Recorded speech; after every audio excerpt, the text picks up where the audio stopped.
There we go. Fuck.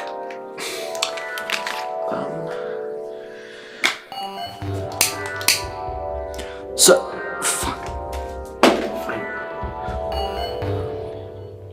I've been thinking about life recently. But more specifically, I've been asking a bunch of different questions. Like, is the sky actually blue? Should I take 100 children in a fight? And matter of fact, can I take 100 children in a fight? Should it be battle to the death? And should you Presave Atrophy? The answer to most of those, in fact all of those actually, being yes, absolutely. But yet, there are still so many unanswered questions. Like, why are we here? Or what is the purpose of life? Or have you Presaved Atrophy? You know, no one has found an answer to those questions yet, and in all honesty, there shouldn't be an answer. Originally, when I had the idea for this video, I was going to do it on psychology, but then I realized the difference between psychology and philosophy. Psychology is about the study of the Gangnam Style, and philosophy is more about why is life, and how is life, where is life, and how is it doing? Because we're just going to ask that question again. Life's but a walking shadow, a poor player that struts and frets his hour upon the stage and then is heard no more. It is a tale told by an idiot, full of sound and fury, signifying nothing. William Shakespeare said that, and while that is a very depressing take on life, it is pretty fair because they didn't have femboys in the 16th and 17th century in England. At least, I don't think so. Shakespeare was once, and is still regarded as, a nihilist. I would consider myself somewhat of a nihilist, but I fall under a very specific kind of bandwagon, that's the word. I fall under a very specific bandwagon of nihilism. You want to know what that is? Balls. Cheese. Goodness gracious, big balls of fire. While my philosophy isn't specifically that, it falls under that kind of type. Some may even say absurdism. Pimps, simps, chimps, and everything else in between. I am proud to come out as an absurdist. Oh, gracious person who does the Lovejoy covers. What is absurdism? You sweet little thing. You'd like to know, wouldn't you? Little silly Billy. Absurdism is, I think, it's basically just nihilism, but not giving a fuck, you know? Like, it's basically just saying that nothing actually matters. So who the fuck cares, you know? At least I think that's what it is. I'm gonna Google it now. And if that's not what it is, I'm gonna cry. I'm a failure! Essentially, absurdism is the belief that human beings exist in a purposeless and chaotic world. Yes, I just read that from the definition. But I do believe that, so I guess I am also an absurdist, but I did get the definition wrong. What I believe is, as I said, that we exist in a completely chaotic and meaningless world. But I take it in a very wholesome and nice direction. And I take it in the way that, why the fuck should we care about if our lives are shit, or if all this stuff's gonna happen? Why don't we try and make the world a better place for everyone else? Except for certain people. I know where you live. I know I'm gonna poop in your cereal. Understood. Optimistical nihilism. Because I'm just so fucking cool and high and mighty. I think that optimistic nihilism is honestly one of the best philosophies that there are, because it just kind of means that you're not giving a fuck about the sadness of the world, and you're just like, I want to be happy instead. Isn't that inspirational? Because of this high horse that I have, I often ask people if they are one. I don't really care if they're not. But I'd like to know if the people I surround myself with are also optimistic nihilists. So I offer the question to you. Are you an optimistic nihilist? Are you? Think about it. Take a second to think about it. If your answer was yes, be fucking original. Go get a fucking hobby. Stop copying me. But obviously, the idea that everything is all futile and everything is all pointless would scare a lot of people, and you know, it doesn't sit well with a lot of people, you know, because of religion and everything like that. I'm not trying to say that that's all wrong. I'm just trying to say that I don't believe in that. I personally don't think that that exists. It could, very well could, but I just don't think so. If God was real, then why do the twinks have to be so far away from me? But many other people have also asked the same question as myself, whether they are the great proverbial twink that they have been searching for, or whether they are forged in darkness and left to live a life alone. You can tell this video is unscripted, right? You know, big heavy hitters like fucking Socrates, Aristotle, whoever the fuck this guy was, and Plato. These people got famous and maybe even paid to think. You know, how jobless do you have to be to sit at home and think all day? Just get a fucking wife or something. And it always fucking astounds me to see that people have very different philosophies to mine and my friends, you know? It's very different and very intriguing to see what other people's philosophies are, you know, because I believe in something that I think is morally correct, that, you know, people should always experience happiness, most of the time regardless of what they've done. But then there are some people out there that think that stuff like this is okay. And so I've taken upon the heroic journey of talking to people. I know, crazy, right? Talking to people and asking them what their philosophies are. And granted, I did only find one willing participant who followed me into my home for some reason. We still have a little bit of interview content, so here you go. Thank you for coming onto the show, Dan. I'd like to ask you a simple little question. What is your philosophy? Oh, that's a tough question. Philosophy. Honestly, I think I prefer Phil over Sophie. Okay. Good to know. Yeah. Thanks, Dan! You're so funny, Dan! You may also be wondering, why does my eye look black? And who is this man, and did he punch you? And are they related at all? And to that question, I have one answer. I'm fucking tired. Oh, but our Lord Ash, graceful Ash, or the person who does the Lovejoy covers. I forgot what I was gonna say. What is this brilliant philosophy that you were telling us so much about? Come here, take a seat, and all shall be revealed to you. You want some Doritos? Thank you for coming here.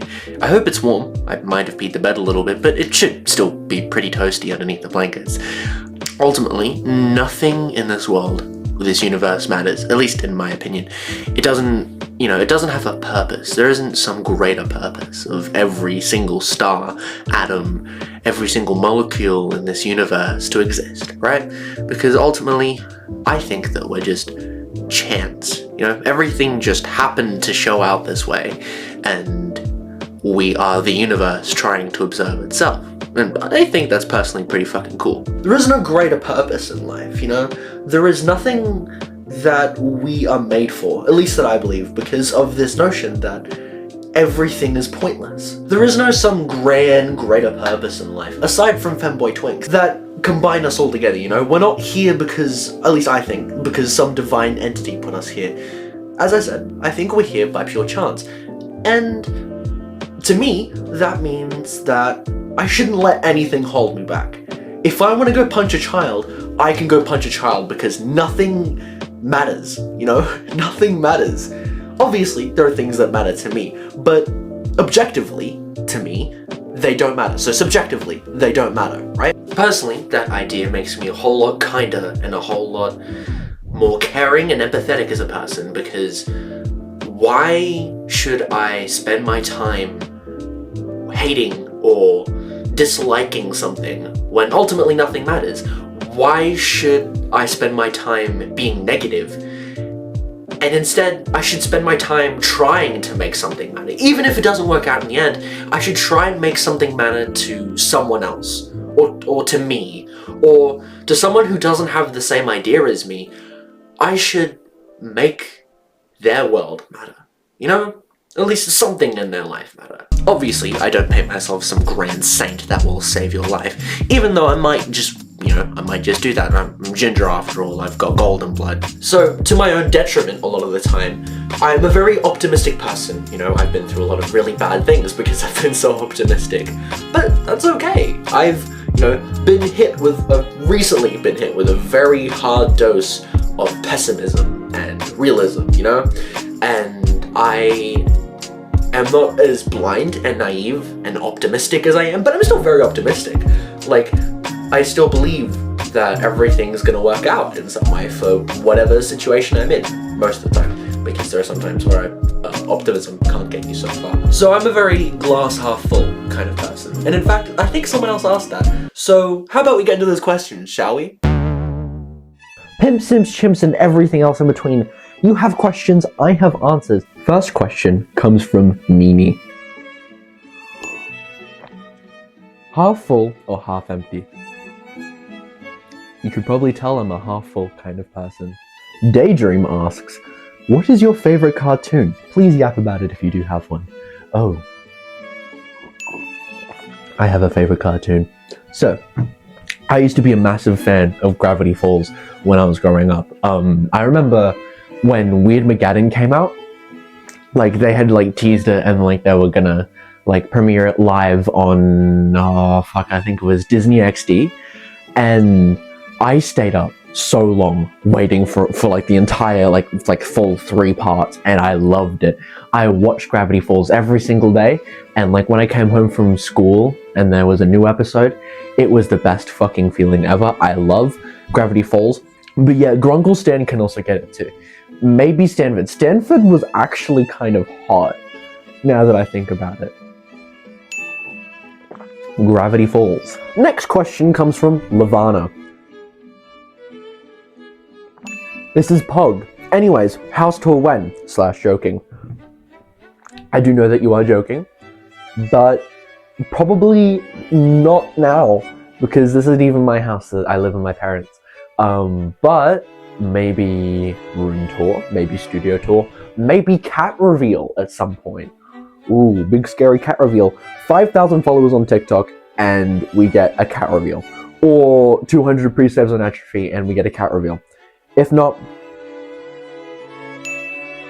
no cat reveal. Our final question comes from fucking Security. I know who this person is, but I forgot your username on TikTok, so I'm just saying what it is on the YouTube comment. They ask, sorry, A, featured, and about the backing vocals, when's tryouts? Thanks for the answering, Moot.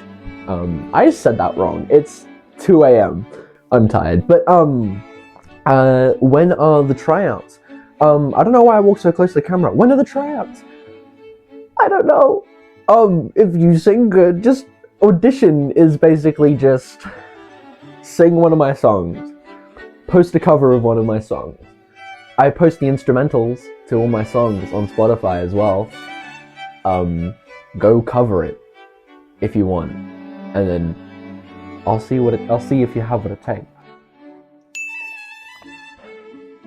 And that is all the questions I have from you guys. But I still have chocolate milk in this glass, so you're gonna sit here with me while I chug the rest of this. It isn't that much, but we'll be fine.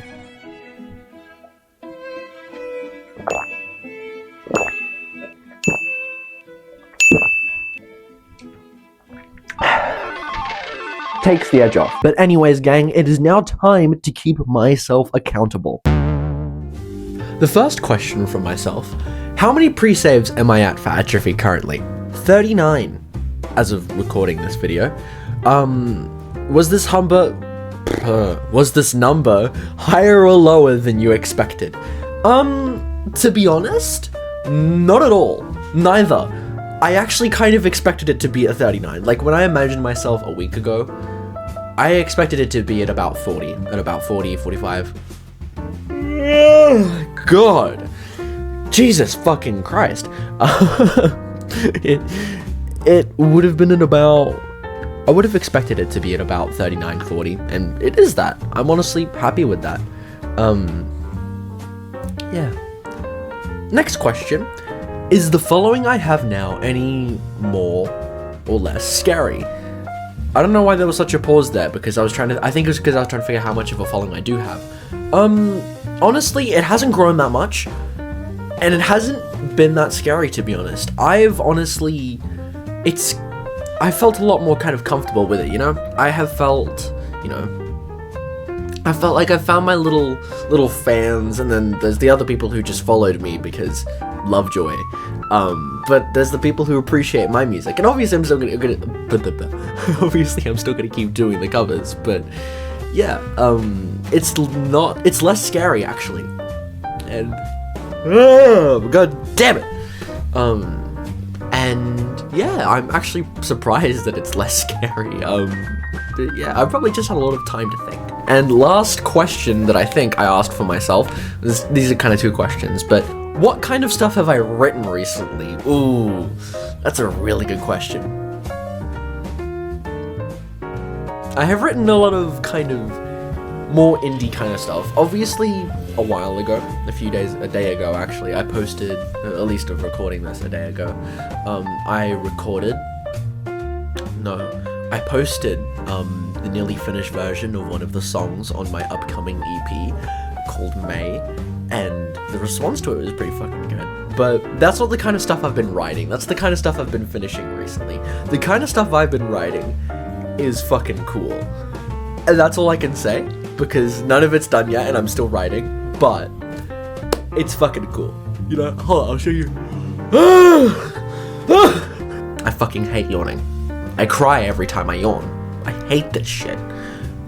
Anyways, I will show you a very small sneak peek.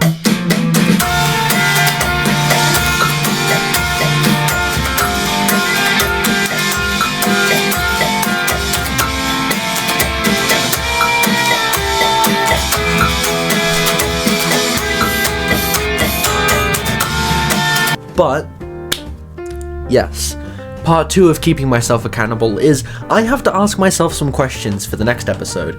So here are the questions. They're a bit different to what they were last week, and I'm happy with them. First question, has your sleep schedule gotten any better recently? Because recently mine's been fucked. Second question, this style of content is different for you. Are you enjoying it anymore, or are you enjoying it less? Are you excited to make it? And are you having fun making it? Third question, now that Pride Month is over, are you uncoming out as gender fluid and bi? These are really pressing questions and I need to answer in a week from now. Fourth, final, and probably the most heaviest question, are you happy? But is happiness something that can truly be attained with our current level of futile enlightenment? Is happiness something that we even want? Do we just want the chase of happiness? Is that all that life really is, the pursuit of happiness? I'm yet to figure that out, and I won't figure that out for a long time. In fact, most people haven't actually figured that out yet. You know, fucking Socrates is still in his grave trying to figure it out. But I will leave you with this one quote from Rick and Morty. Nobody exists on purpose. Nobody belongs anywhere. Everyone's gonna die. So, Presave Atrophy.